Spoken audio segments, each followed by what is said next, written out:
All right, Ellen, now we're going to take a look at your backstroke from the underwater view on the side. And again, I see a lot of good things. Once you get the hand into the water and it gets turned, it's in a great position. And you can see there's very little bubbles on your hand as you go to pull, which is kind of the trademark of all really good backstrokers. We don't want to see a lot of air on the arm and the hand.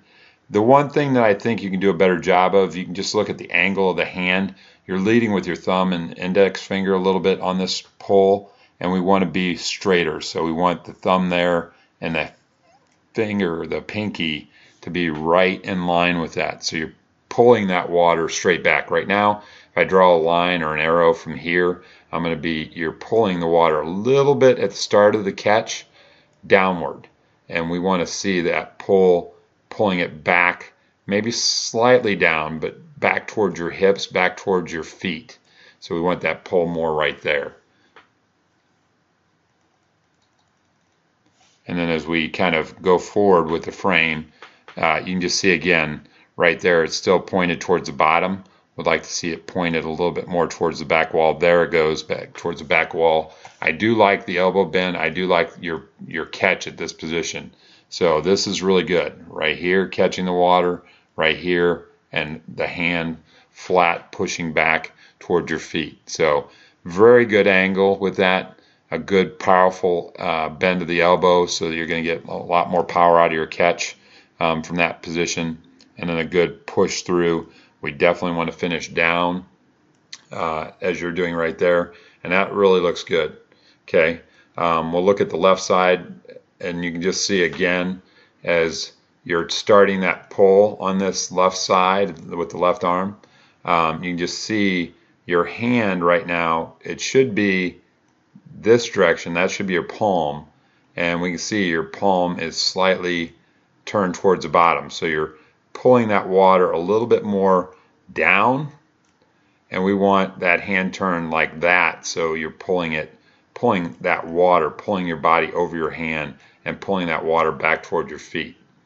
And that would be a little more powerful, a little bit more helpful at the beginning part of your catch.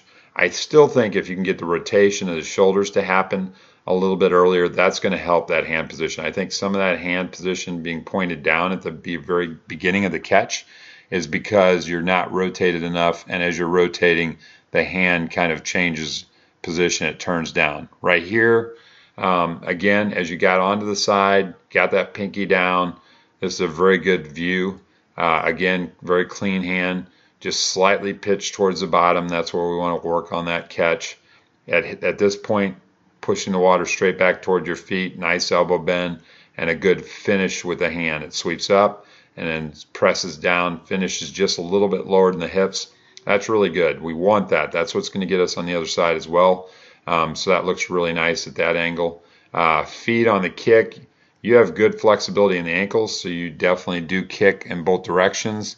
And it's a strength of yours. I think it can get a lot stronger, whether it's the kick outs or whether it's the kick on the backstroke, is just speeding up the kick rate and making the feet work faster will be helpful on that. As you go into the wall for the turn, we can see here as you're flipping, good position on the wall. I would still like to see those feet separated. You can just see how the knees are together. A more consistent or more powerful push off is going to happen if the knees aren't touching, and you just see both your legs are like together as you're going to push off. I like to see the feet a little bit wider apart. So maybe your foot's there and the other foot is here in front of the shoulder. The knees are straight up from that, so they're here and then here. So there's a little bit of gap, and you get a better position to really kind of push off that wall. But aside from that, the angle is really good. You can see if I draw a line, and I'll draw the line that you want to get off the wall, your feet are nice and high on the wall, and then as you push out off the wall, it should follow that line, and you're very good at getting on that line, getting a little deeper than that, which is perfect. That's where we want to be. I really like how you push off the wall, the depth you get, and then how you use your kick out. Again, for me, you kick in both directions very well. There's good snap to your legs, and a good streamline up front. So when I'm looking at your streamline, your arms, They're very tight together, very still from the top of the shoulders of the chest through the hands is a very good line, and it shows you how streamlined you are when you're kicking out on that line. And that's going to do nothing but make you more effective at the underwater kickouts. Now again, like we were talking about on the backstroke kick itself, I would like to see you accelerate those kicks towards your breakout. And again, as we come through, good press right there on the water. Good clean hands. Like I said, there's no air on your hands. And if we're looking at some other backstrokers, they would be carrying air as they enter the water. You do a good job of being very clean and getting as much out of the pole as possible. Again, just a little late with the rotation. We can see right here the hands entering the water, and you can just see you're in this position where the elbow's here and the hand's coming back down here. So you're bending that elbow to get the hand back, and that shoulder is right here. It's really high.